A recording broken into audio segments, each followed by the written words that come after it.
Indian share market से हजार में कमाना है, लाख में कमाना है या करोड़ में कमाना है, यह आप पे निर्भर करता है। और कोई आपको कमा के देगा नहीं। कोई इंडिकेटर आपको कमा के दे सकता है ना? हाँ, आपसे कमा सकता है। कोई आपके लिए क्यों कमा के देगा? पहले वो अपना जुगाड़ सेट करेगा, तभी तो आप कमाएंगे। फिर आप कितना कमाएंगे? अगर आपने इतना कमा लिया तो इस इंडिकेटर का लाभ क्या? इसलिए आपको फंसा के रखेगा ताकि आप उसके रेगुलर कस्टमर बने रहें। लॉन्ग टर्म इन्वेस्टिंग नहीं सिखानी है आपको। यूएस को भारत चाहिए, इतना बड़ा नहीं चाहिए कि यूएस को टक्कर दे सके। चाइना के अगेंस्ट उसको इंडिया चाहिए। तो ऐसा नहीं है आपके शत्रु आपको लाभ नहीं देते हैं। हमारा शत्रु चीन किसी और का भी तो शत्रु है। चीन का होना भारत को बहुत लाभ दे जाता है। मैं चीन की प्रशंसा नहीं कर रहा हूं, उसको सतर्क रहना तो हमारी आवश्यकता है। यही हमारा अनुशासन है। क्या मित्रता में भी अनुशासित रहें और चीन को देखते समझते रहें, उस पर आग बंद करके विश्वास न करें। यह मित्रता का अनुशासन है। अनुशासन ही आपको सफलता दिलाता है और वही अनुशासन शेयर मार्केट में भी चाहिए। तो अगर आप अनुशासित नहीं हैं तो मैं नहीं कह रहा आप शेयर मार्केट से कमाएंगे नहीं, आप शेयर मार्केट में सस्टेन नहीं कर पाएंगे, आप लॉन्ग टर्म इन्वेस्टर नहीं बन पाएंगे। हम लोग शेयर मार्केट्स को अपनी उंगलियों पर नचा नहीं पाएंगे। ये एक हाइपोथेटिकल टर्म है जो मैंने यूज करा है। शेयर मार्केट किसी उंगली पर नाचता नहीं है। इसका कहने का अर्थ यह है कि हम शेयर मार्केट को एंटिसिपेट नहीं कर पाएंगे अब क्या करने वाला है। यह अनुशासन ही सिखाएगा। क्योंकि आपके पास इंडिकेटर है, 9 बजे आप स्क्रीन पे जाएंगे, हम लोग स्क्रीन पे जाएंगे।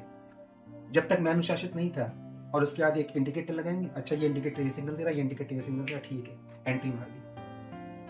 और जब आप अपना ऐप खोलते हैं, एप्लीकेशन खोलते हैं, क्योंकि जिस प्लेटफॉर्म को भी आप यूज करते हैं मैं उसका नाम ले रहा, नहीं तो लगेगा उसकी पब्लिसिटी कर रहे हैं, उस पर लिखा हुआ जाता है 9 आउट ऑफ 10 90% का लॉस रेशियो है शेयर मार्केट में। और ये सारे के सारे 90% वो हैं जो इंडिकेटर्स यूज करते हैं।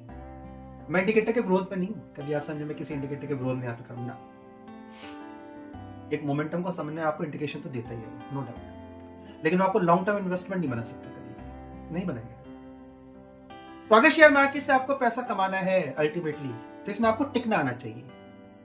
इसमें हमको टिकना आना चाहिए, कमाने के लिए नहीं। कमाना is a by product. Market पे टिकना महत्वपूर्ण है। टिकना इन द सेंस उसमें लगे रहना ये नहीं, टिकना इन द सेंस कब इसमें एंट्री लेनी हो, कब एग्जिट लेना है।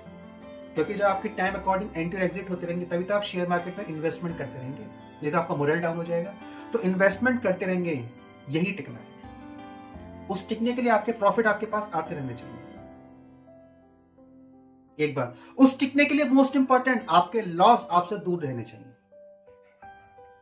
अगले दिन आप कहेंगे वाह अच्छा हुआ नहीं एंट्री करी, 24 बने थे 26 बनने दूबे बन के आ गए कि कमाते तो क्या भाई लॉस हो जाता।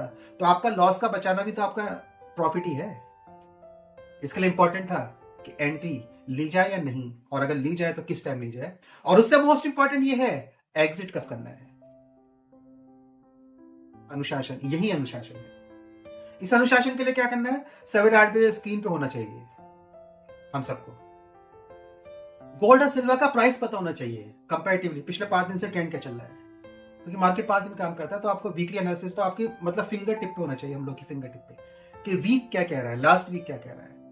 अगर मंडे को स्टार्ट करा है तो लास्ट वीक क्या क्या हुआ है वर्ल्ड ओवर, ये सब कुछ हमारे फिंगर टिप पे होने चाहिए। तो उसके लिए आपके चार्ट्स प्रिपेयर होने चाहिए, वो आपको अपने आप से ही बनाने पड़ेंगे कि गोल्ड और सिल्वर के प्राइस क्या कह रहे हैं। एक बात। दूसरी बात, 8 बजे अपनी स्क्रीन पे होंगे तो आपको पूरा मार्केट का पता होगा, जापान का मार्केट कैसे खुला है और यूएस के मार्केट बंद कैसे हुए हैं। और फिर मार्केट जब लगातार खुल रहे हैं ईस्ट साइड से, तो वो किस ट्रेंड्स के साथ खुल रहे हैं, ये सारे चार्ट्स आपके पास होने चाहिए सवेरे के। मैं 9 बजे तक आपको वेल इन्फॉर्म्ड होने की बात कर रहा हूं। हम लोग को वेल इन्फॉर्म्ड होना चाहिए।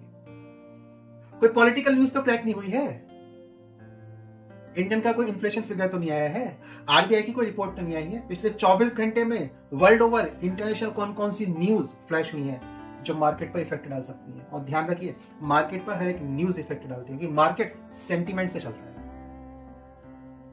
मार्केट संवेदनाओं से चलता है, जैसे शॉर्ट्स सेंटीमेंट से चलता है, वैसी मार्केट भी संवेदनाओं से चलता है। मेरी मानसिक स्थिति क्या है? और ध्यान रखिए, शेयर मार्केट में 90% व्यक्ति डरा हुआ है। वो कमाना तो चाहता है, इन्वेस्टमेंट भी करता है, लेकिन डर के साथ करता है, क्योंकि कॉन्फिडेंस की कमी है, लॉस ना हो जाए, इसलिए तुरंत बाहर निकलता है। और ये ह्यूमन नेचर है, इसमें गलत भी कुछ नहीं है। तो टिकना, कितनी देर टिकना, कब एंट्री लेनी, कब एग्जिट लेनी, ये अनुशासन है।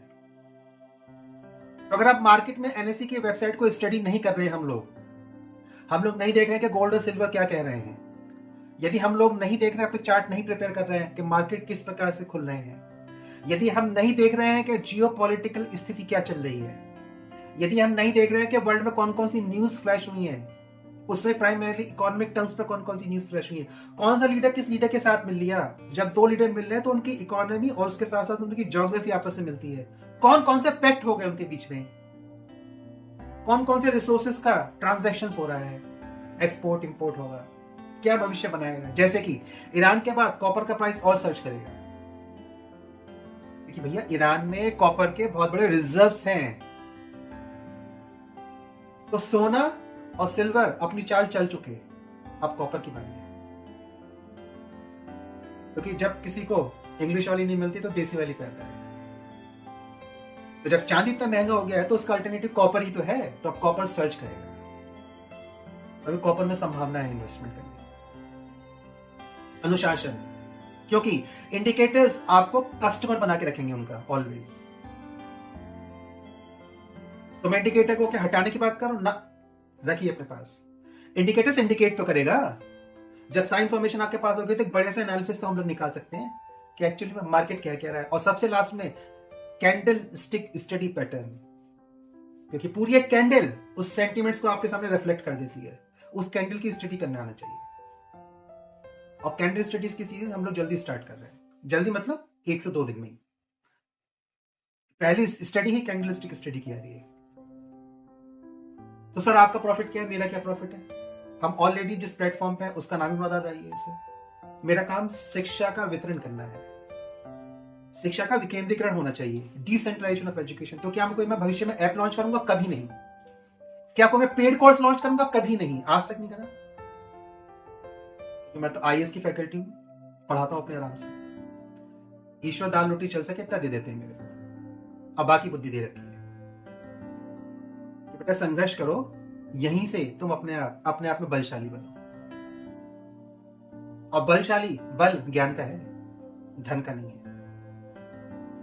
रशिया यूएस को टक्कर दे सकता है, रशिया कोई लार्जेस्ट और ग्रेटेस्ट इकोनॉमी नहीं है, और चीन यूएस को टक्कर नहीं दे सकता कि सेकंड लार्जेस्ट इकोनॉमी है। और वेनेजुएला में धोखे फेंक दिया चीन को, चीन कुछ कर पाया? यही काम क्या रशिया के साथ हो सकता था? कभी नहीं।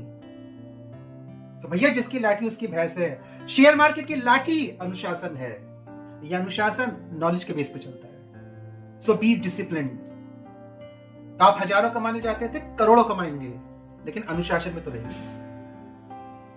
अब तो गूगल ट्रांसलेटर भी आ गया, तो इंग्लिश न्यूज को आप ट्रांसलेट करके पढ़ सकते हैं, लेकिन उसके लिए स्टडी करनी पड़ेगी, समझना पड़ेगा इकोनॉमिक्स। तो इकोनॉमिक्स केवल पैसे का सब्जेक्ट नहीं है, इकोनॉमिक्स सब चीजों का सब्जेक्ट है। ओम एंग ह्रीं क्लीं चामुंडा विचे, ओम एंग सरस्वती, ह्रीं लक्ष्मी बीच में बैठी है, क्लीं बाद में शक्ति आएगी। तो जब ज्ञान नहीं है तो लक्ष्मी नहीं आएगी, जब लक्ष्मी नहीं आएगी तो शक्ति कैसे आएगी? क्योंकि ईरान में जो प्रोटेस्ट चल रहे हैं शक्ति के, उनको फंड कौन कर रहा है? लक्ष्मी। ऑर्गेनाइज्ड प्रोटेस्ट है, ऐसे ही चलती है जियोपॉलिटिक्स। So be discipline. तो शेयर मार्केट में सक्सेसफुल होने का सबसे सटीक, सस्टेनेबल, सतत उपकरण अनुशासन भी है। और हम जानते हैं कि हमारी शिक्षा पद्धति, भारतीय शिक्षा पद्धति अनुशासन सिखाती है। राम जिनके पुत्र थे उनके पास किसी चीज की कमी नहीं थी, तब भी गुरुकुल में जाके पढ़े। और आप राम को उनके शस्त्र से पहचानते हैं, राजा राम के रूप में नहीं कि वो सिंहासन में बैठे हो माता सीता अपने 2 पुत्रों के साथ ना। वास्तविक अनुसार तो ऐसे चित्रों घर में भी रखना चाहिए। राम को उनके धनुष बाण के साथ ही लिया जाएगा। तो जो लड़ा है वही जीता है, ये क्लियर कट इंडिकेशंस है।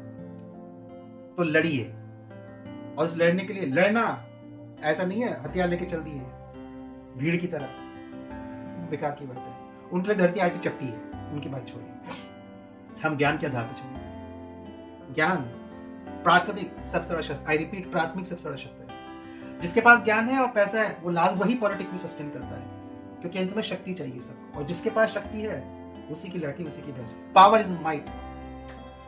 तो शेयर मार्केट का एक मात्र सूत्र, सबसे बड़ा सूत्र, बी डिसिप्लिन, अनुशासित रहिए। अनुशासन आपको शेयर मार्केट में सफलता दिलाएगा, अनुशासन हमको शेयर मार्केट में सफलता दिलाएगा। कैंडलस्टिक स्टडी पैटर्न के साथ मैं शीघ्र आपके सामने उपस्थित होगा, जहां पे नई प्लेलिस्ट इसके लिए क्रिएट कर रहे हैं। तो चैनल पर बने रहिए, चैनल को सब्सक्राइब करिए, वीडियोस को लाइक करिए और इसको अधिक से अधिक शेयर करिए। यही, अगर किसी भाई गुरु दक्षिणा देना चाहते हैं तो बस यही है मेरी गुरु दक्षिणा। धन्यवाद।